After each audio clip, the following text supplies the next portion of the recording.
activity late in the field, and this was the winner, Olena Pedrushina, starting with bib 43. Most of the favorites already out on course. We missed most of her race on the television screen, but meanwhile in the background she was shooting clean, skiing fast, and she takes the victory here today unofficially by 7.5 seconds over Kucek. I think also Kucek and Dorothea Rivera are really happy with their places on the podium today. And I think so. They don't. I think so. And Monica Hojnish in fourth. The Canadian government and Alberta government supporting this venue for 25 years since the Olympic Games in 1988. Really quite a spectacular place, and really quite a great Nordic venue as well. I mean, you see a lot of great venues, and you've never raced here, but give us your impressions of Canmore this week so far. So I came a week earlier, right from Antolz. But number 90 starters, number 90 in the finish. And Olena Pedrushina, she's going to remember Canmore fondly for the rest of her life as she takes a win here today in Canmore. As Olena Pedrushina, now it's official, winner in Canmore in the 7.5 kilometer sprint. Results yet in from the women of who's going to start that mass start. We'll find out that later today, but it looks like Susan Dunkley probably should be in that start order. Susan should be in, and also maybe Hannah with her 28th place today. Yeah, we'll see how those places, with all the people doing so well from late in the start order, like it might be tough for Hannah to get in there just with so many surprises in the top 10. But we'll wait for those points to come out as you see Olena Pedrushina getting a big kiss of congratulations from her coach. A great day for her.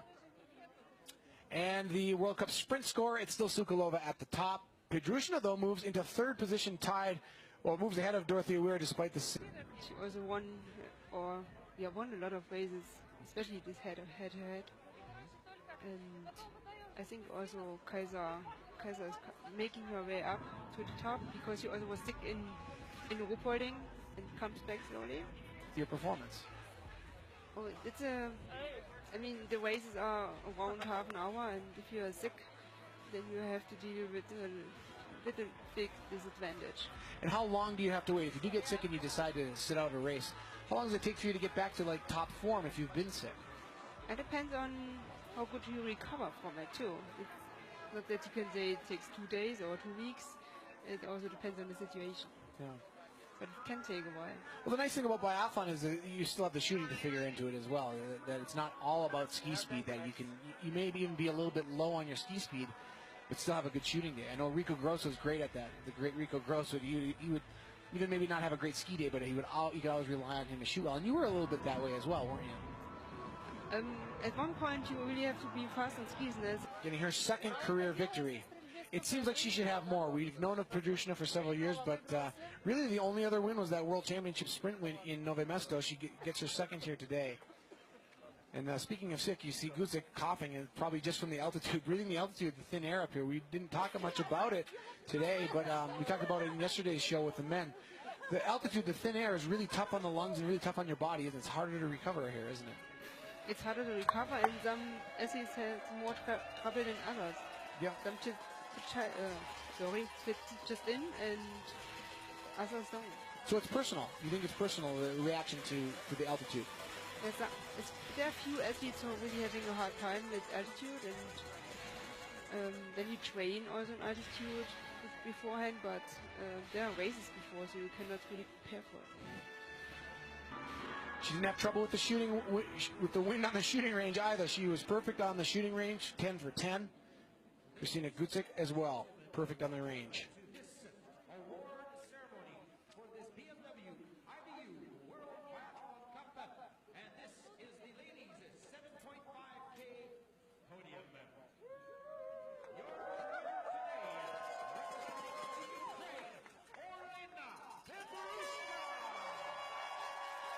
She did it perfectly. 10 for 10 on the range, perfect prone, perfect standing. We didn't see much of her competition, but she snuck in there to take the win. Olena Pedrushina, your winner today from Canmore. Kristina Kucek. Pedrushina started with bib 43. Nobody beyond bib 50 on the podium, but plenty in the top 10. Kristina Kucek at the beginning of the race for the early starters and the favorites. But in the end, it's Olena Produshna and Gutzuk with perfect shooting. We're with one miss on the day. That's your podium from Canmore. Ladies and gentlemen, thank you for joining us from the Canmore Nordic Center in Canmore, Alberta, Canada. We'll see you tomorrow for the men's and women's mass starts at the BMW IBU Biathlon World Cup.